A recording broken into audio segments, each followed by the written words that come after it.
Hello friends, आप सभी का स्वागत है eagle IAS the study zone में। साथियों, मॉडर्न वर्ल्ड हिस्ट्री के टॉपिक्स को आगे बढ़ाते हुए आज एक नए टॉपिक पर डिस्कशन करेंगे। ये वो टॉपिक है जिसने मौन तरीके से न केवल समाज को बल्कि विश्व को ही बदल करके रख दिया। इस टॉपिक के बाद जो है पूरे विश्व में नए नए विचारधाराएं आए और नया नया जो है डेवलपमेंट देखने को मिला। और ये जो टॉपिक है वो है इंडस्ट्रियल रेवोल्यूशन। आज हम लोग इस लेक्चर के माध्यम से इंडस्ट्रियल रेवोल्यूशन के विभिन्न पक्षों को लेकर के डिस्कशन करेंगे, जिनमें इंडस्ट्रियल रेवोल्यूशन क्या है, इसकी परिभाषाएं क्या है, ये किन किन क्षेत्रों से जुड़ा हुआ है, इनके कारणों को लेकर के डिस्कशन करेंगे। इंग्लैंड में ही इंडस्ट्रियल रेवोल्यूशन क्यों हुआ, इसका क्या करेंगे, इस कथन का परीक्षण भी करेंगे। साथ में ये देखेंगे कि इसने किन किन क्षेत्रों को प्रभावित किया था। तो ये आज का मूल सार है आज के लेक्चर का। तो चलिए प्रारंभ करते हैं। सबसे पहले जिस विषय को लेकर के डिस्कशन करेंगे वो ये कि इंडस्ट्रियल रेवोल्यूशन है क्या। चूंकि नाम से ही ज्ञात हो रहा है, इसका सीधा संबंध जो है उद्योगों से जुड़ा हुआ है, कारखानों से जुड़ा हुआ है, व्यापार से जुड़ा हुआ है और वाणिज्य से जुड़ा हुआ है। अर्थात सीधी सी बात है कि व्यापार और वाणिज्य में या कारखानों के सिस्टम में जो बदलाव 8वीं शताब्दी के उत्तरार्ध में एवं 19वीं शताब्दी के पूर्वार्ध में हुआ, उसे ही इंडस्ट्रियल रेवोल्यूशन कहा जाता है। हालांकि इंडस्ट्रियल रेवोल्यूशन ने क्या कुछ परिवर्तित किया समाज में, उसको देखने की आवश्यकता है। इंडस्ट्रियल रेवोल्यूशन ने उन परंपरागत साधनों को बदल करके रख दिया जो कि हाथों के द्वारा जो है निर्मित होते थे, या जिसे हम कुटीर उद्योग या सूक्ष्म उद्योग कहते हैं, जहां प्रोडक्शन वस्तुओं का जो उत्पादन है काफ़ी कम मात्रा में होता था। अब इंडस्ट्रियल रेवोल्यूशन में मशीन तकनीकों का आविष्कार हुआ और इस मशीन तकनीकों के कारण जो है अधिक से अधिक वस्तुओं का उत्पादन मशीनों के साथ किया जाने लगा, और जिसके कारण जो है एक बड़ा क्रांति हुआ जिसे कहा जाता है इंडस्ट्रियल रेवोल्यूशन। तो सीधी सी बात यहाँ पर है कि इंडस्ट्रियल रेवोल्यूशन का सीधा संबंध जो है मशीन तकनीकों के साथ जुड़ा हुआ है। उन परंपरागत साधनों को छोड़ दिया गया और मशीनों के माध्यम से जो है उत्पादन को अधिक से अधिक किया गया, और इसने जो है बाद में जा करके संपूर्ण जो समाज है या संपूर्ण जो राष्ट्र है या विश्व है उसकी दिशा और दशा को क्या किया था, बदल दिया। और आज भी हम ये देखेंगे कि इंडस्ट्रियल रेवोल्यूशन का जो वो दौर है अभी खत्म नहीं हुआ। आज भी हम कह सकते हैं कि इंडस्ट्रियल रेवोल्यूशन जो है धीरे धीरे आगे बढ़ रहा है। नए नए उद्योग नए नए अपने मॉडल के साथ, नए नए वर्जन के साथ आगे बढ़ रहे हैं। जो प्राचीन उनका मॉडल था वो समाप्त हो गया, लेकिन उन्हीं चीज़ों में जो है नए आविष्कार हो रहे हैं और इंडस्ट्रियल रेवोल्यूशन जो है धीरे धीरे आगे बढ़ रहा है। तो इंडस्ट्रियल रेवोल्यूशन को परिभाषित किस प्रकार किया जा सकता है?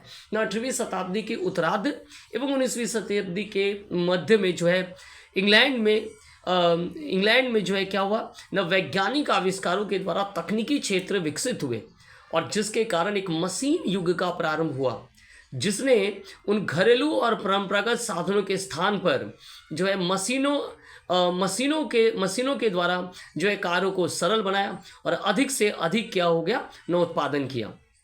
अगर इसके समय काल को लेकर के डिस्कशन करेंगे तो 1750 से लेकर 1850 इसका समय काल है। हालांकि इतिहासकारों के द्वारा जो है भिन्न भिन्न अवस्थाओं में जो है इंडस्ट्रियल रेवोल्यूशन को डिवाइड किया जाता है। कुछ इतिहासकार इसे जो है दो भागों में बांटते हैं, अर्थात प्रथम इंडस्ट्रियल रेवोल्यूशन और फिर दूसरा इंडस्ट्रियल रेवोल्यूशन 1850 से लेकर के जो है 1914 तक, अर्थात प्रथम विश्व युद्ध तक। प्रथम विश्व युद्ध के आरंभ होने के बाद औद्योगिकरण में जो है धीमापन आ गया था, क्योंकि उस समय पूरा विश्व युद्ध की आग में लपेटों में जो है झंझोर रहा था, तो औद्योगिकरण का उस समय कोई औचित्य नहीं रह गया था। इस प्रकार दो अवस्थाओं में जो इंडस्ट्रियल रेवोल्यूशन को बांटा जा सकता है। एक तो 1750 से लेकर 1850 और बाद की अवस्था 1914 तक। कुछ इतिहासकार जो दूसरी अवस्था है उसे अब तक जारी होता हुआ मानते हैं कि आज भी इंडस्ट्रियल रेवोल्यूशन जो है हमें भिन्न भिन्न क्षेत्रों में देखने को प्राप्त हो रहा है।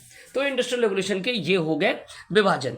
अब इंडस्ट्रियल रेवोल्यूशन ने जो है किन किन क्षेत्रों से जुड़ा हुआ, अगर हम लोग कहें कि इंडस्ट्रियल रेवोल्यूशन का संबंध किन किन क्षेत्रों के साथ है, तो इतिहासकारों के द्वारा 6 वैसे क्षेत्र खोजे गए हैं जहां पर इसका संबंध है, और इन क्षेत्रों के विकास होने से ही इंडस्ट्रियल रिवॉल्यूशन में क्या हुआ ना, तेज गति से वृद्धि हुई। और वो क्षेत्र कौन सा है, तो वो है इंजीनियरिंग एवं तकनीकी का विकास। इंजीनियरिंग का विकास हुआ, अर्थात मशीन, नए नए उपकरण बनकर के आए, नई नई टेक्नोलॉजी डेवलपमेंट हुआ जिसने इंडस्ट्रियल रेवोल्यूशन को प्रमोट किया। लोहे के निर्माण में क्रांति आई, अर्थात पिग आयरन से लेकर के कास्ट आयरन तक जो है, ये जो निर्माण की प्रक्रिया थी, जो पहले प्रोसेस थी, उस प्रोसेस में काफ़ी कुछ परिवर्तन आ गया। ब्लास्ट फर्नेस बने, इसके साथ साथ रोलिंग मिल बने, जिन्होंने क्या किया ना, इंडस्ट्रियल रेवोल्यूशन को प्रमोट किया। तो लोहे के निर्माण में एक क्रांति आई। वस्त्र उद्योग, खास करके जो कॉटन इंडस्ट्री है, ये इंडस्ट्रियल रेवोल्यूशन का सबसे मूल जो है इंडस्ट्री कहा जाता है। इसमें सबसे ज़्यादा डिस्कवरी हुए, और इसी में सबसे ज़्यादा क्या हुआ ना, इंडस्ट्रियल रेवोल्यूशन के दौरान सबसे ज़्यादा डेवलपमेंट देखने को मिला था। और इसी प्रोडक्ट का था कॉटन, जो क्लॉथेस है, इसका ही सबसे ज़्यादा क्या हुआ था, इंपोर्ट, और वहीं रॉ मटेरियल का जो है एक्सपोर्ट और इंपोर्ट हुआ था। तो कॉटन उद्योग को लेकर के जो है इंडस्ट्रियल रेवोल्यूशन का एक संबंध है, इसको लेकर के भी प्रश्न पूछा जाता है। चलिए, इसके अलावा रसायन के क्षेत्र में उद्योगों का विकास हुआ। कोयले के खानों में जो खनन की प्रक्रिया है, उसके तहत नए नए जो है आविष्कार उभर करके आए। इसके अलावा परिवहन के साधन, अंततः और लास्ट जो हम कहेंगे वो है परिवहन के साधन। बिना परिवहन के साधन के आप ना तो रॉ मटेरियल को जो है सोर्स से आप अपने फैक्ट्री तक ला सकते हैं, ना ही मार्केट तक आप इसे ले जा सकते हैं। तो परिवहन के साधनों का विकास होना जो है इंडस्ट्रियल रेवोल्यूशन का जो है क्या एक महत्वपूर्ण चरण है। और आम जिंदगी में जो बदलाव की प्रक्रिया है वो इस परिवहन के चरण में देखने के लिए होगा। जैसे नए जो है परिवहन के साधन, जैसे सड़क परिवहन हो गए, रेलवे परिवहन हो गए, नौ परिवहन हो गए, इनका डेवलपमेंट जो है हमें इंडस्ट्रियल रेवोल्यूशन के परिणाम के तौर पर देखने को मिला, या इसके कारण भी इंडस्ट्रियल रेवोल्यूशन हुआ। चलिए, अब आगे हम लोग बात करेंगे कि क्या इंडस्ट्रियल रेवोल्यूशन का जो है एकाएक हो गया था या एक सतत विकास की प्रक्रिया है। तो ये प्रश्न बार बार हिस्ट्री में आता है। कहीं भी जो है आप देखेंगे हिस्ट्री में एक प्रश्न उभर करके आता है कि क्या ये व्यवस्था, क्या ये क्रांति एकाएक उभर करके आया था। तो इसका उत्तर हमेशा वही होता है, नहीं। विश्व में कोई भी घटना, या इस पृथ्वी पर कोई भी घटना, या इस ब्रह्मांड में कोई भी घटना घटती है, वो एकाएक प्रस्फुटित नहीं होती है। जब भी होती है तो उसमें एक कंटिन्यूस प्रोसेस शामिल होता है। तो इंडस्ट्रियल रेवोल्यूशन भी एक कंटिन्यूस प्रोसेस का परिणाम था।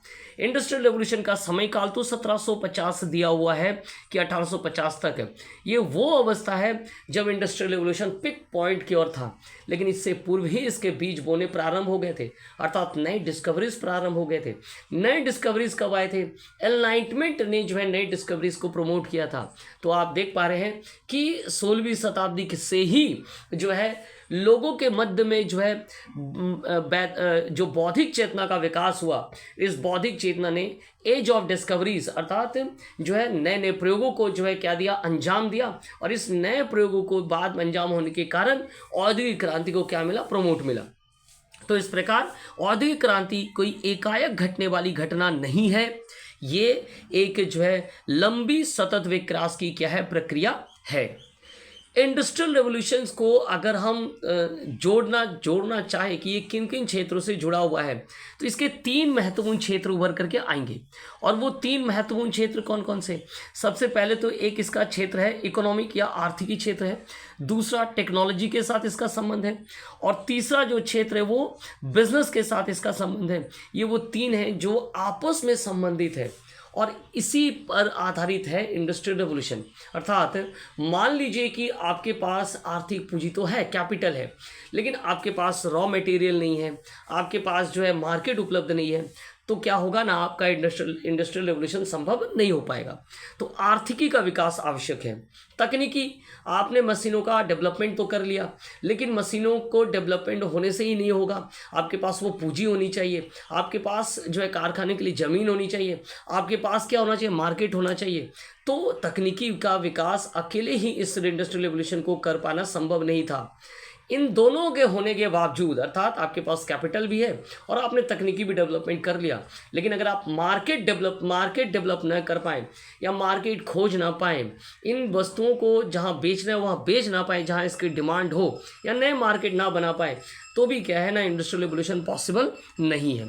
तो ये तीन क्षेत्र आपस में संबंधित होते हैं इंडस्ट्रियल रेवोल्यूशन के साथ।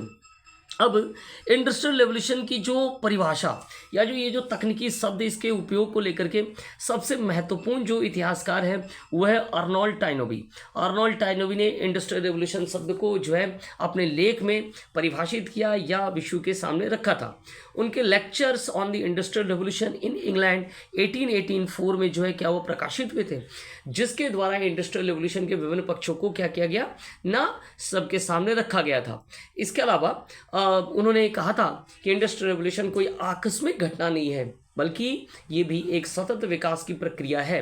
अर्नोल्ड टाइनोबी का जो है इंडस्ट्रियल रेवोल्यूशन के क्षेत्र में और उसको जो है उसके अलग अलग पक्षों को देखने में जो एक महत्वपूर्ण योगदान के तौर पर माना जाता है। अर्नोल्ड टाइनोबी जो है क्या थे, एक शिक्षक भी थे। वे 1800 अगर बात करें 1878 में वे बेलायल कॉलेज से जो है पहले तो वे पास आउट हुए और फिर वहाँ पढ़ाने भी लगे। वे भारतीय लोक सेवा में भर्ती होने वाले इच्छुक जो युवक थे उनको क्या करते थे, पढ़ाते थे। तो अर्नोल्ड टाइनोबी के मृत्यु उपरांत जो है उनकी पुस्तक, उनकी लेक्चर प्रकाशित हुई और इंडस्ट्रियल रेवोल्यूशन को सबसे ज़्यादा जो है कहा जाता है कि परिचित कराने में जो है उनका योगदान है और इसके विभिन्न पक्षों को देखने में अर्नोल्ड टाइनोबी का योगदान माना जाता है। चलिए अब आगे हम लोग डिस्कशन करेंगे कि आखिर इंडस्ट्रियल रेवोल्यूशन इंग्लैंड में तो हुआ, लेकिन इंग्लैंड में और भी कई क्रांतियां हुई जो इंडस्ट्रियल रेवोल्यूशन से पूर्व में है और इन्होंने ही इंडस्ट्रियल रेवोल्यूशन को कहीं ना कहीं प्रमोट किया था। तो वो कौन कौन से प्रमोटर्स हम कह सकते हैं कि ये क्या थे, नहीं ये प्रमोटर्स की तरह काम कर रहे थे। तो इंडस्ट्रियल रेवोल्यूशन को प्रभावित करने वाले कारण, तो सबसे पहला जो प्रमोटर्स था वो था जननांकीय क्रांति, जनसंख्या में वृद्धि होना। 1740 के बाद इंग्लैंड और वेल्स की जनसंख्या जो है क्या है, बढ़ गई थी, अर्थात ये दुगनी से भी ज़्यादा हो गई और इस जनसंख्या के बढ़ने से वस्तुओं की मांग बढ़ने लगी। उच्च जीवन स्तर के कारण जो है वस्तुओं का प्रोडक्शन अधिक से अधिक करना मजबूरी हो गया, जिसके कारण जो है फैक्ट्री सिस्टम अर्थात नए खोज हुए और फैक्ट्री सिस्टम को बल प्रदान किया गया। तो जनसंख्या की क्रांति जिसने मांग को जबरदस्त तरीके से जो है क्या है ना राज्य में उठाया और इसी ने ही लोगों को प्रमोट किया कि वे नए नए डिस्कवरीज करें या नए नए मशीन्स लगा करके जो है वस्तुओं का उत्पादन करें। तो इसका जो है हम कह सकते हैं कि अप्रत्यक्ष तरीके से क्या है ये जो जननांग क्रांति इसका योगदान था। उसके बाद और कौन से क्रांति थे, तो वो थे एग्रीकल्चर रेवोल्यूशन। क्रांति शब्द का अर्थ यहाँ पर ये हो रहा है कि अधिक से अधिक सरप्लस चीज़ें, जैसे जनसंख्या में सरप्लसेस हो गए, तो सरप्लसेस जनसंख्या ने लेबर को भी प्रोड्यूस किया और वस्तुओं की मांग को भी आगे बढ़ाया और इन दोनों के कॉम्बिनेशन से जो है इंडस्ट्रियल रेवोल्यूशन क्या हुआ, सक्सेस हुआ। अब एग्रीकल्चर रेवोल्यूशन में भी ठीक इसी प्रकार का सरप्लस प्रोडक्शन 1715 से लेकर के 1750 तक जो है सरप्लस प्रोडक्शन हुआ। सरप्लस प्रोडक्शन से क्या होता है, लोगों के जेब में जो है पैसे आए, कृषक जो श्रमिक उनके परचेसिंग जो पावर है वो बढ़ा और इस परचेसिंग पावर बढ़ने के कारण उन्होंने क्या हुए न वस्तुओं को खरीदने लगे। जब वे नए नए वस्तुओं को खरीदने लगे तो वस्तुओं की मांग ऑटोमेटिक बढ़ी और फिर जो है इंडस्ट्रियल रेवोल्यूशन को प्रमोट मिला। इसके अलावा जो नए नए भूस्वामी थे या जो कृषि भूस्वामी थे उन्होंने इंडस्ट्रियल रेवोल्यूशन के क्षेत्र में क्या किया न पूंजी लगाना प्रारंभ कर दिए, उन्होंने कैपिटल उपलब्ध कराया क्योंकि इंडस्ट्रियल रेवोल्यूशन उनके लिए एक नया क्षेत्र था। इससे पूर्व परंपरागत साधन के तरीके थे, भूस्वामियों के पास या अभिजात वर्ग जिसे हम कहते हैं, फ्रांस में तो सबसे अधिक धन इनके पास था, लेकिन वे व्यापारी वर्ग से जुड़े हुए नहीं थे। पर अब जो भूस्वामी थे उन्होंने व्यापार और बिजनेस पर ज़्यादा पैसा लगाया और फिर जो है इंडस्ट्रियल रेवोल्यूशन को प्रमोट हुआ। तो ये हो गया श्रमिकों की क्रय शक्ति को लेकर के भी मैंने आपको बताया। और एक चीज़ जो सबसे महत्वपूर्ण है, शहरों में लोग जाकर के बसने लगे, नए नए शहर का डेवलपमेंट हुआ शहरों में जब लोग जाकर के बसने लगे तो उनके खाद्य और अनाजों की जो उपलब्धता है यही सरप्लस प्रोडक्शन के द्वारा किया गया, अर्थात किसानों के द्वारा किया गया। तो ही कारण क्या हुआ ना, इंडस्ट्रियल रेवोल्यूशन को बल प्राप्त हुआ। अगर सरप्लस प्रोडक्शन नहीं होता तो लोग शहरों में जाकर के निश्चिंत होकर कारखानों में काम नहीं करते, और अगर काम भी करते तो वस्तुओं का जो डिमांड है वो क्या होता, कम हो जाता, और साथ में जो खाद्य पदार्थों की मांग है वो बढ़ जाती। फलस्वरूप वस्तुओं का, खाद्य पदार्थों की जो कीमत है वो ज़्यादा हो जाता। तो ये एक बैलेंस नहीं बन पाता। तो सरप्लस प्रोडक्शन ने जो है प्रोमोटर्स की तरह जो इंडस्ट्रियल रेवोल्यूशन में काम किया। विदेशी व्यापार, जो वस्तुएं जो विदेशी व्यापार का तो एक महत्वपूर्ण योगदान है, क्योंकि आपके इंडस्ट्रियल रेवोल्यूशन के लिए जो रॉ मटेरियल्स है वो कहाँ से आएंगे, वो बाहर से आएंगे। आपके पास जितना है, अगर किसी देश में उतनी कच्चे मटेरियल्स हैं, जैसे इंग्लैंड के पास थी, आयरन्स थी, उनके पास जो है कोल था, लेकिन इसके अलावा मार्केट की उपलब्धता, स्वयं किसी देश में जो है इंडस्ट्रियल रेवोल्यूशन के तहत वस्तुओं का उत्पादन किया गया और उन्हीं वस्तुओं को ही अपने देश में बेचा गया, अपने ही लोगों के बीच बेचा गया। ये एक तार्किक जो है प्रॉफिटेबल बिजनेस नहीं हो सकता है। तो ये प्रॉफिटेबल बिजनेस कब हुआ, जब उसे जो है अन्य देशों में, चाहे वो उपनिवेश हो या यूरोप के अन्य देशों में, इसे बेचा गया। तो एक विदेशी व्यापार का डेवलपमेंट हुआ, नए शहर डेवलप हुए, लंदन, लिवरपूल, मैनचेस्टर, बर्मिंघम, ये जो नए शहर है जहाँ विदेशी अंतर्राष्ट्रीय व्यापार का एक केंद्र बनता चला गया।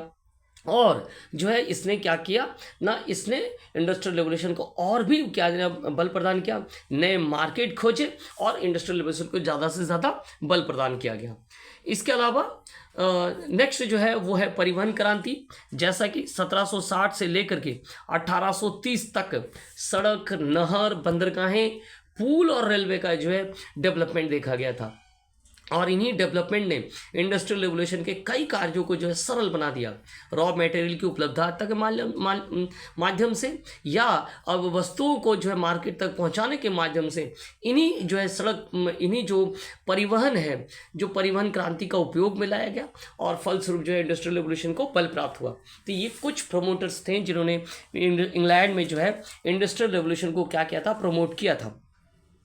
अब सवाल ये है कि हम लोग उन पॉइंट्स को लेकर के डिस्कशन करेंगे जिसके कारण इंग्लैंड में ही क्यों इंडस्ट्रियल रेवोल्यूशन हुआ।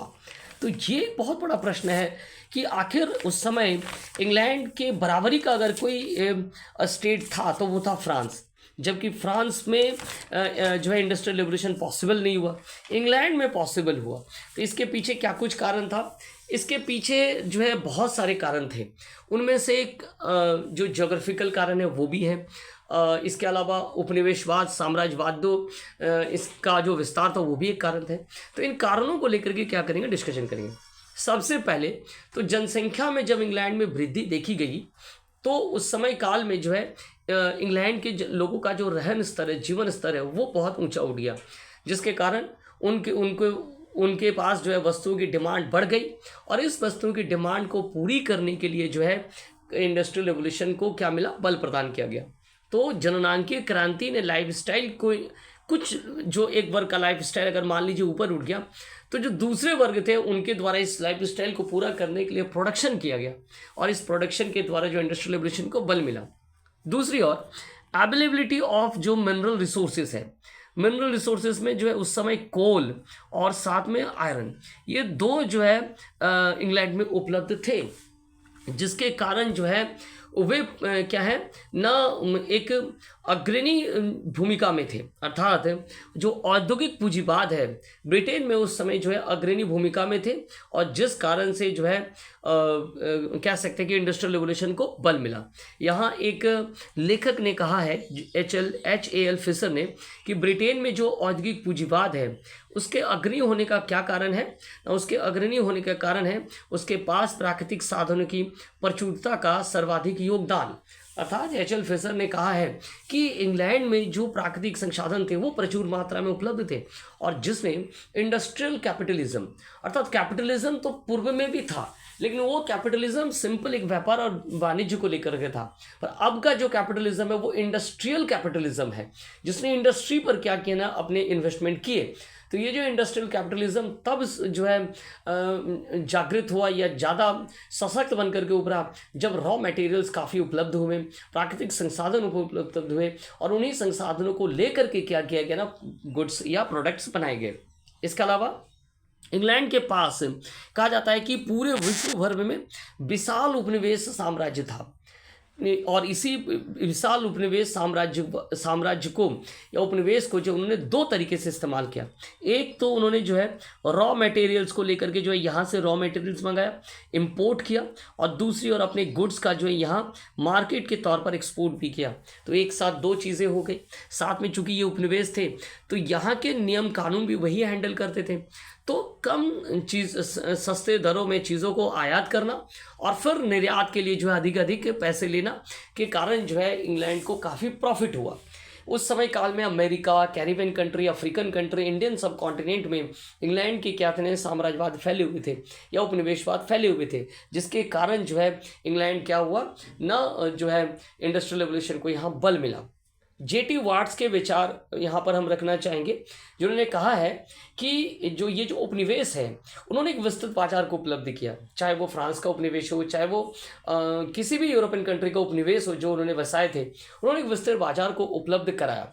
हो सकता है, लेखक कह रहे हैं कि हो सकता है कि यूरोपियन देश और उसके उपनिवेश इंग्लैंड के बाजार को बंद कर दे या इंग्लैंड के व्यापार को पर प्रतिबंध लगा दे, परंतु इंग्लैंड का जो अपना उपनिवेश था सिर्फ उसके व्यापार अगर वो करे तो वो एक सर्वोच्च क्या हो सकता है ना, व्यापारिक देश हो सकता है होता। तो इसका अर्थ ये हुआ कि इंग्लैंड सिर्फ अपने उपनिवेशों में ही अगर अपना व्यापार करता तो भी वो कहना उस समय विश्व का सर्वोच्च व्यापारिक देश होता। इस लेखक के इस कथन ने जो है एक गहराई जो है बहुत छिपी हुई है। कहने का अर्थ है कि उस समय यूरोपियन कंट्रीज़ के पास इतनी जो है क्षमताएं नहीं थी कि वो किसी भी प्रकार से इंग्लैंड को रोके। अगर वो प्रतिबंध भी लगाते तो भी इंग्लैंड जो है उस समय आगे बढ़ता अपने उपनिवेश के माध्यम से, क्योंकि उपनिवेश से उन्हें दोनों चीज़ें प्राप्त हो रही है। और भारत इसका बहुत बड़ा एग्जाम्पल रहा है।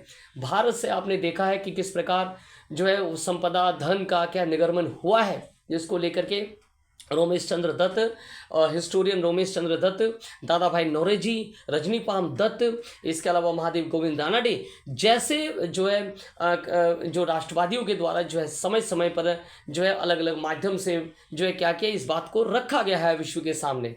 तो ये जो जेटी वाट्स के विचार है वो बिल्कुल सही है कि जो इंग्लैंड के पास एक बड़ा उपनिवेश होने के कारण जो उन्होंने इस उपनिवेश का इस्तेमाल किया। और अगर आपको याद होगा फ्रांस के द्वारा उस समय में कॉन्टिनेंटल नेपोलियन के द्वारा जो है महाद्वीपीय व्यवस्था प्रारंभ किया गया था, जिसके कारण बर्लिन डिक्री से हम इसका प्रारंभ मानते हैं अर्थात 1806 से, और इसके तहत इंग्लैंड के व्यापार को प्रतिबंधित किया गया था फ्रांस के उपनिवेशों में, फ्रांस में या यूरोप में। लेकिन फिर भी ये व्यवस्था जो है बाद में असफल हो गया। तो सीधी बात है, अगर व्यापारिक प्रतिबंध लगा भी दिए जाएं तो इंग्लैंड के पास अपना तो उपनिवेश है जहां पर वो क्या कर सकते थे, अपने गुड्स को जो है बेच सकते थे और रॉ मटेरियल प्राप्त कर सकते थे। और इसी के कारण इंग्लैंड जो है इंडस्ट्रियल रेवोल्यूशन हुआ और एक सर्वोच्च जो है शक्तिशाली देश बनकर के उभरा। अब इंग्लैंड का जो निर्यात व्यापार है वो फ्रांस से क्या था ना, बिल्कुल अलग था। इसके अलावा इंग्लैंड की सामाजिक व्यवस्था फ्रांस की सामाजिक व्यवस्था से भी अलग थी। तो इंग्लैंड के निर्यात व्यापार को लेकर के पहले डिस्कशन कर ले। इंग्लैंड के निर्यात व्यापार में सबसे ज़्यादा लग्जरियस चीज़ें, अर्थात वे लग्जरियस चीज़ों को प्रोडक्शन करते और उसका निर्यात करते, लेकिन लग्जरियस चीज़ों के प्रोडक्शन में काफ़ी खर्च आता था। तो इंग्लैंड लग्जरियस चीज़ों के प्रोडक्शन के अलावा अन्य चीज़ों का, आम चीज़ों का भी प्रोडक्शन करते थे जिनकी ज़रूरत मध्यम वर्ग में हो या सभी वर्गों में हो। जैसे कॉटन क्लॉथेस की डिमांड उस समय बहुत ज़्यादा थी और कॉटन क्लॉथेस के लिए रॉ मटेरियल जो उपनिवेश से मिल रहा था और इसी उपनिवेशों में जो है कॉटन क्लॉथेस को बेचा जा रहा था। और कहा ही जाता है कि सबसे ज़्यादा जो डेवलपमेंट देखा गया वो कॉटन इंडस्ट्री में ही था। इस काल में सबसे ज़्यादा वैज्ञानिक खोजें भी हुई और ये वो इंडस्ट्री है जिसने औद्योगिक काल में सबसे ज़्यादा तरक्की किया। हालांकि कहा जाता है कि 1860 के बाद इस इंडस्ट्री में जो है धीमी गति या इस गति का धीमे से क्या हो गया था ना, धीरे धीरे इसका भी क्या हो गया था, ये स्लो डाउन हो गया था।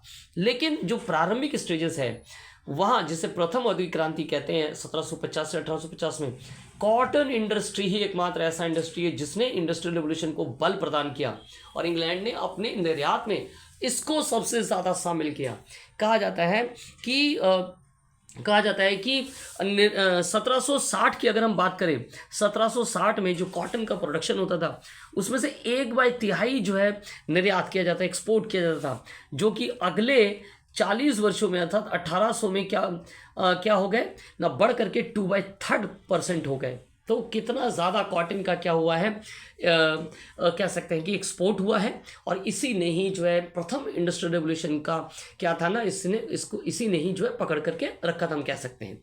इसके अलावा कई ऐसे विचारधाराएं उभर करके आए, जैसे open market policy, free trade policy, लेजे फायर की पॉलिसी, जिसने जो है इंडस्ट्रियल कैपिटलिज्म को जो है बल प्रदान किया और जिसके कारण जो है सरकारों ने जो है इंडस्ट्रीज या कैपिटलिस्ट को जो है क्या दिया, छूट दिया।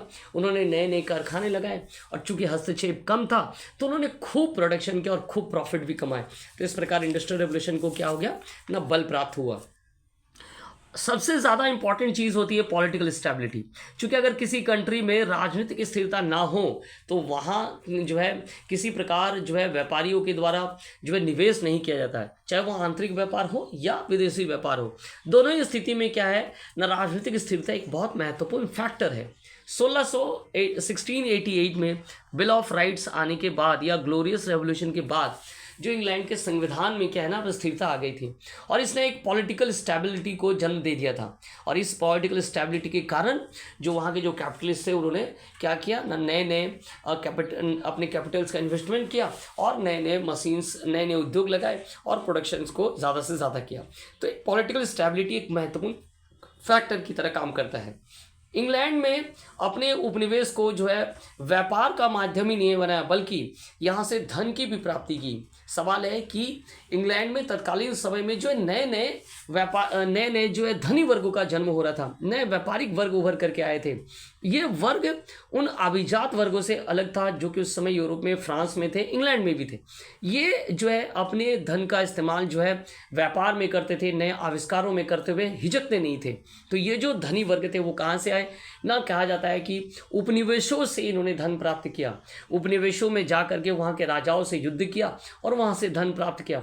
और इसका विशेष एग्जाम्पल जो है हमारे यहाँ 1757 का जो पलासी का युद्ध हुआ था और फिर बाद में मीर जाफर के द्वारा लॉर्ड क्लाइव को दिया जाने वाला द्वैध शासन के अंतर्गत, लॉर्ड क्लाइव के द्वैध शासन के अंतर्गत जो शोषण हुआ, इसने नए नए धनी वर्गों को जन्म दे दिया और इसने जो है एक विशाल पूंजी जो है इंग्लैंड को प्राप्त हुआ। तो ये एक हो गया। इस विषय को लेकर के हिस्टोरियन रजनीपाल दत्त ने जो है कहा है कि किस प्रकार 1757 के बाद भारत का शोषण हुआ और फिर इस शोषण ने जो है इंग्लैंड में जो है क्या बनाए ना, कैपिटलिस्ट को बनाए, ठीक है, या कैपिटल का संग्रह हुआ। इंग्लैंड में बैंक भी स्थापित हो चुके थे। नए बैंक बनने के कारण जो है जो कैपिटलिस्ट थे, पूंजीवाद थे, उनको क्या प्राप्त हुआ ना, उनको लोन दिए गए, उन्हें ऋण प्राप्त हो गया और उन्होंने जो है और ज़्यादा से ज़्यादा इंडस्ट्रियल कैपिटलिज्म या औद्योगिक पूंजीवाद को बढ़ावा दिया। इसके अलावा इंग्लैंड में वैज्ञानिक आविष्कारों को अधिक से अधिक प्रोत्साहन मिला। यूरोप की तुलना में, अन्य देशों की तुलना में, अर्थात फ्रांस से अगर हम तुलना करें तो इंग्लैंड में ही जो है इंडस्ट्रियल रेवोल्यूशन होने का कारण क्या था ना, साइंटिफिक डेवलपमेंट यहाँ ज़्यादा हुए।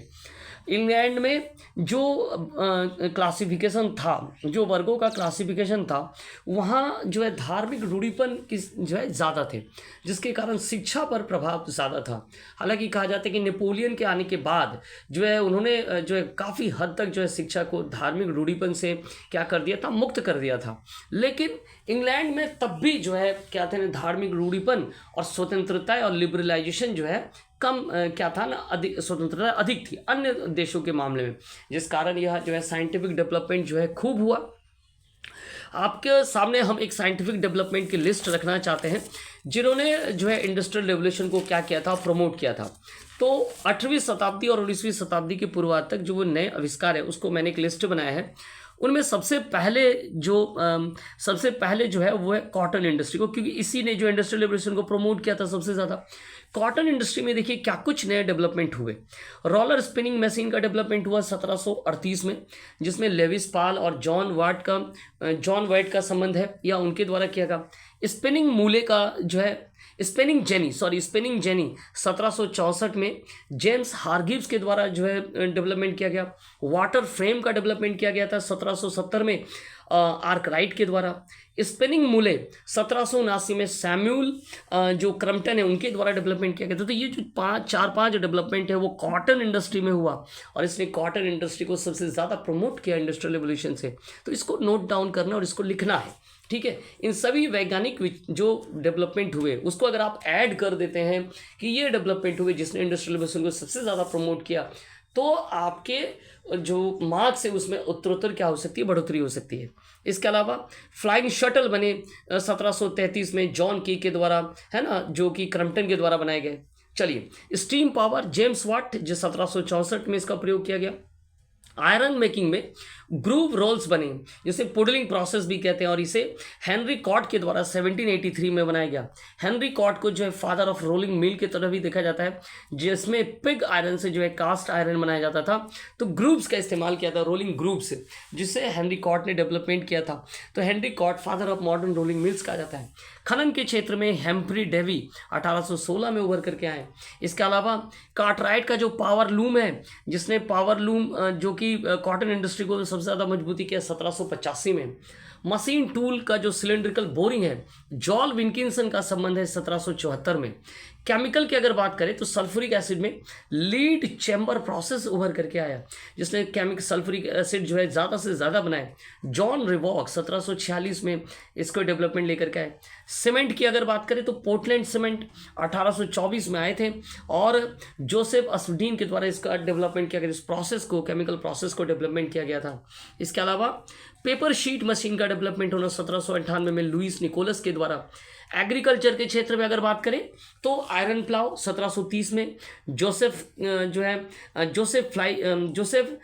फ्लाइजेमस के जम्बेस के द्वारा, और थ्रेसिंग मशीन एंड्रू मिलेट्स के द्वारा 1784 में।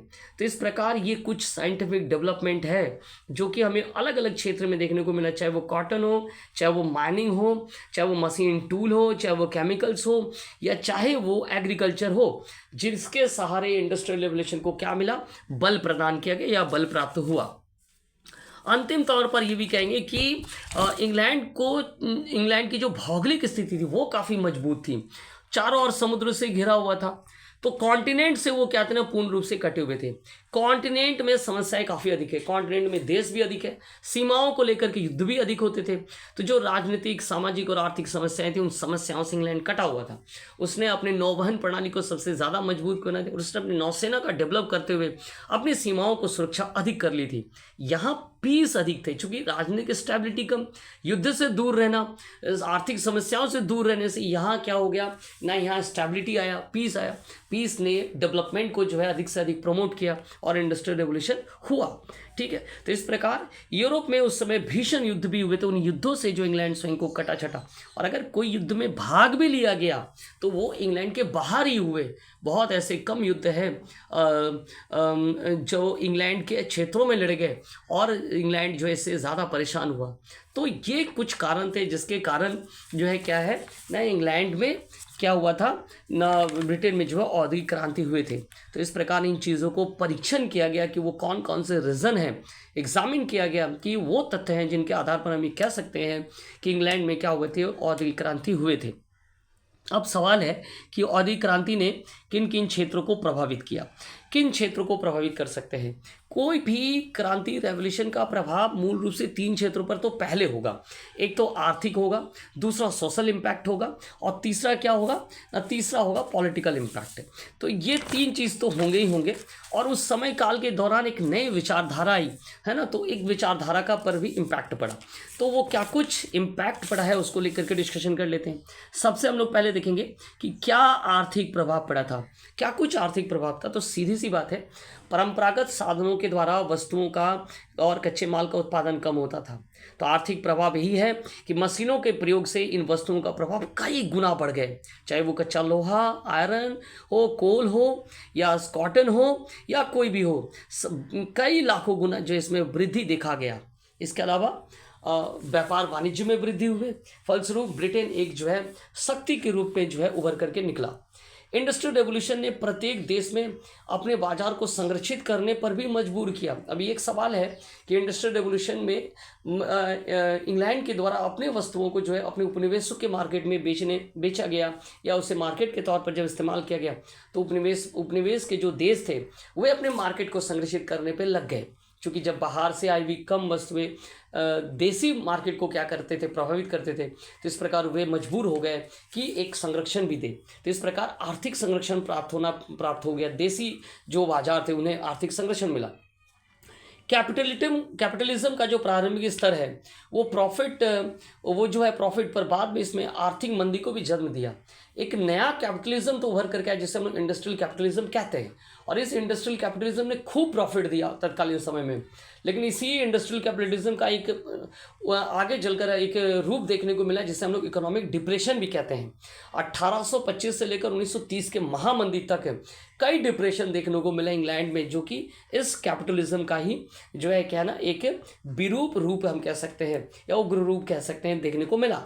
हालांकि यहाँ जो कैपिटलिज्म था वो पहले, जैसा कि आपको पहले कहा, ये इंडस्ट्रियल कैपिटलिज्म था जिसने मौन रूप से जो है आर्थिक क्षेत्र में परिवर्तित किया और पूर्ण रूप से जो आर्थिकी को बदल दिया। तो एक क्रांति की तरह जो है इंडस्ट्रियल रेवोल्यूशन हुआ था। चलिए, उसके बाद हम लोग बात करेंगे कि सोशल इम्पैक्ट क्या कुछ हुए।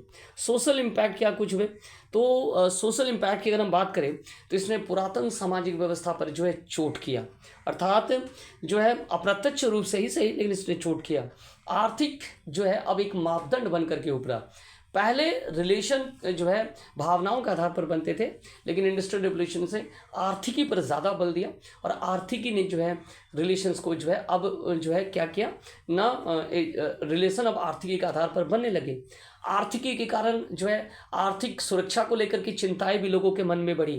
तो इतिहासकार कहते हैं कि इंडस्ट्रियल रेवोल्यूशन ने धीरे से ही सही, लेकिन अशांति और आर्थिक असुरक्षा को जन्म दे दिया। डेवलपमेंट तो किया, प्रतिस्पर्धाएं बढ़ी, लेकिन अशांति और असुरक्षा को भी इसने जो है अपने साथ लेकर के आया। कहा जाता है इंडस्ट्रियल रेवोल्यूशन ने सामाजिक क्षेत्र में जो है गांव को बदलते हुए शहरीकरण पर जो है अर्बनाइजेशन पर बल दिया। जहां 1700 में 77% लोग जो है गांव में रहते थे, अब 1900 में देखा गया कि 80% लोग क्या है शहर में रह रहे हैं। शहरीकरण की ओर बढ़ गए। शहरीकरण ने शहरीकरण समस्याओं को उत्पन्न किया, स्वास्थ्य संबंधी समस्याएं उत्पन्न करके आए, साफ सुथरा क्लीननेस को लेकर के समस्या उत्पन्न होकर के आए, और अलग अलग शहरी समस्याएं उभर करके आए।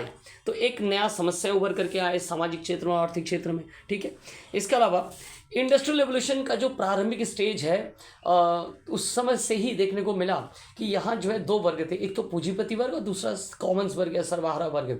लेकिन इंडस्ट्रियल रेवोल्यूशन में फ्रांस की क्रांति ने जो है एक नए वर्ग को जो है मध्यम वर्ग के रूप में जन्म दिया, जहाँ कई प्रोफेशनल्स थे, अर्थात वकील थे, वैज्ञानिक थे, शिक्षक थे। ये प्रोफेशनल ने जो है बौद्धिक चेतना के तौर पर जो है श्रमिक वर्गों को, मजदूर वर्गों को शिक्षित किया, है ना। तो उन्होंने जो है सामाजिक व्यवस्था में एक नया बदलाव लाया।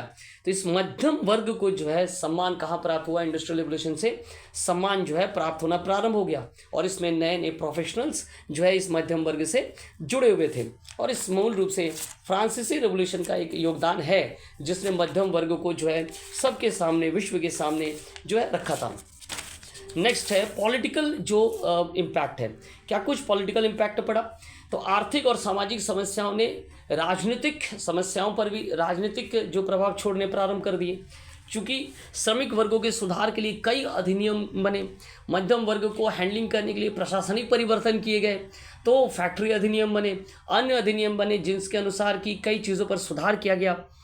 नवीन मध्य वर्ग को उदय होने से प्रशासनिक कार्यों में क्या आया था ना, बदलाव भी आने लगा। तो जो नए मध्यम वर्ग के बनने से जो है प्रशासनिक कार्यों में भी बदलाव आना प्रारंभ हो गया। कहा जाता है इस मध्यम वर्ग के प्रभाव से ही इंग्लैंड में प्रथम सुधार अधिनियम 1832 बना। बिल्कुल ये कहीं ना कहीं क्या है, सत्य है, क्योंकि फ्रांस के क्रांति से ही मध्यम वर्ग उभर करके आ रहा था, जो कि एक बौद्धिक वर्ग था जिसमें प्रोफेशनल जुड़े हुए थे, टीचर्स, एडवोकेट्स, प्रोफेसर्स, डॉक्टर्स इसमें सम्मिलित थे। तो इन्होंने बौद्धिक चेतना के तौर पर मजदूर और श्रमिकों की समस्याओं को सबसे सामने रखा। प्रबुद्ध विचारक आए जिन्होंने इस समस्याओं को जो है दर्शन के रूप में सबके सामने रखा, अपने साहित्यों के माध्यम से रखा, और इन कारणों से भी इंग्लैंड में जाकर के बाद में प्रथम सुधार अधिनियम बने, और बाद में तो कई और अधिनियम भी बने। तो कहा जाता है कि प्रथम सुधार अधिनियम में इन मध्यम वर्ग का बहुत योगदान था। तो इस मध्यम वर्ग के कारण भी जो है प्रशासनिक परिवर्तन, विधायिका में परिवर्तन, नए अधिनियम जो है पारित किए गए। ठीक है, इसके अलावा इंडस्ट्रियल रेवोल्यूशन ने पश्चिमी देशों में नए कॉलोनीज बनाने पर जो है क्या है मजबूर किया। फलस्वरूप उनमें क्या हो गई, एक राजनीतिक प्रतिस्पर्धा जन्म ले लिया। इस राजनीतिक प्रतिस्पर्धा का जो अंतिम परिणाम है वो विश्व युद्ध के तौर पर हमें देखने को मिला। तो एक उग्र जो है क्या है बाद में जाकर के प्रभाव भी देखने को मिला। अब अंत में हम बात करेंगे कि विचारधारा पर क्या कुछ प्रभाव पड़ा। इंडस्ट्रियल रेवोल्यूशन के प्रथम जो काल है उसमें दो वर्ग थे, एक तो हो गया पूंजीपति वर्ग और दूसरा सर्वहारा वर्ग। लेकिन बाद में चलकर ही सर्वहारा वर्ग में से एक थ्योरी उभर करके है जिसे हम लोग कहते हैं सोशलिज्म, समाजवाद। रॉबर्ट ओवेन जैसे जो दार्शनिक हुए जिन्होंने समाजवाद को जो है परिभाषित करना प्रारंभ कर दिया, और उसके बाद कार्ल मार्क्स और फ्रेडरिक एंजल जैसे क्या है ना मार्क्सवादी आए जिन्होंने जो है समाजवाद को सबके सामने रखा, वैज्ञानिक समाजवादी विचारधारा को सबके सामने रखा, जिसके कारण श्रमिकों और मजदूरों की स्थिति में काफ़ी सुधार आया। तो एक नई विचारधाराएं जो है समाज में उभर करके आई।